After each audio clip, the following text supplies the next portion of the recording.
అయ్యో రాయచోటి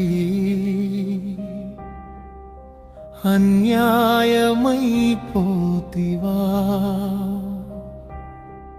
అన్నమయ్య జిల్లా కేంద్రమై ఇప్పుడు అనాథవైపోతివా కలెక్టర్ ఆఫీసు కదిలిపోతుంటే ఎస్పీ బంగళా ఖాళీ అవుతుంటే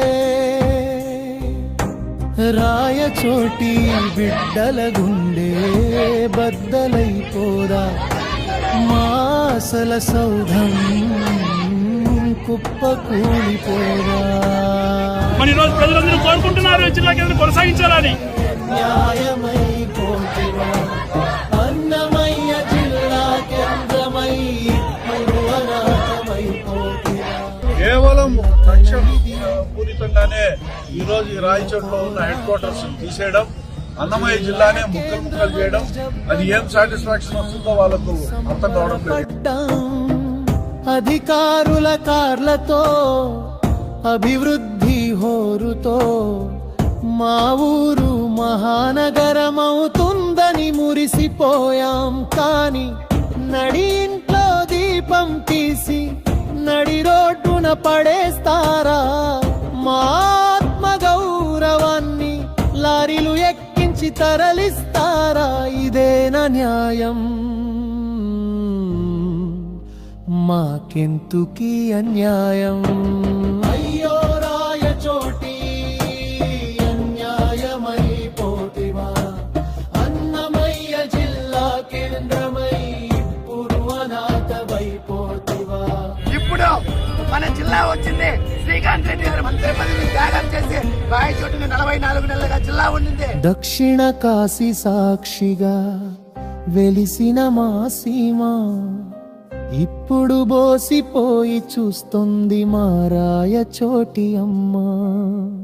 ఫైళ్లు తరలిపోవచ్చు, ఆఫీసులు మారిపోవచ్చు, కానీ మట్టిలో పుట్టిన మాసలను ఎక్కడికి తరిమే రాయచోటి వాళ్ళ మనోభావాలు కాదా?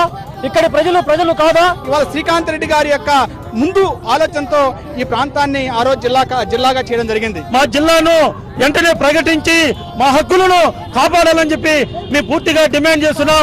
రోజులే మాకు మిగిలేనా? అయ్యో రాయచోటి అన్యాయమైపోతివా అన్నమయ్య జిల్లా కేంద్రమై ఇప్పుడు అనాథవైపోతివా. అన్నమయ్య నడయాడిన నేల ఇది, వీరభద్రుడు కొలువైన క్షేత్రం ఇది, అభివృద్ధికి అర్హత లేని ఊరు కాదిది. తరలిపోతున్న ప్రతి ఆఫీసు మా గుండెకో గాయం. తిరిగి రండి మా రాయచోటిని విడిచి వెళ్ళకండి. నీకు రాజకీయంగా కానీ రాయచోటి ప్రజలపైన ఏ మాత్రం చిత్తశుద్ధున్నా నువ్వు మంత్రి పదవికి కాదు ఎమ్మెల్యేకి రాజీనామా చేయి, నేను మాటిస్తున్నా. ఇది యథాతథంగా జిల్లా కొనసాగిస్తే నేను రాజకీయాల నుంచి స్వచ్ఛందంగా వైదొలుగుతా.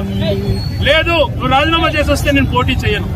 అయ్యో రాయచోటి న్యాయమైపోతివా అన్నమయ్య జిల్లా కేంద్రమై ఇప్పుడు అనాథవైపోతివా.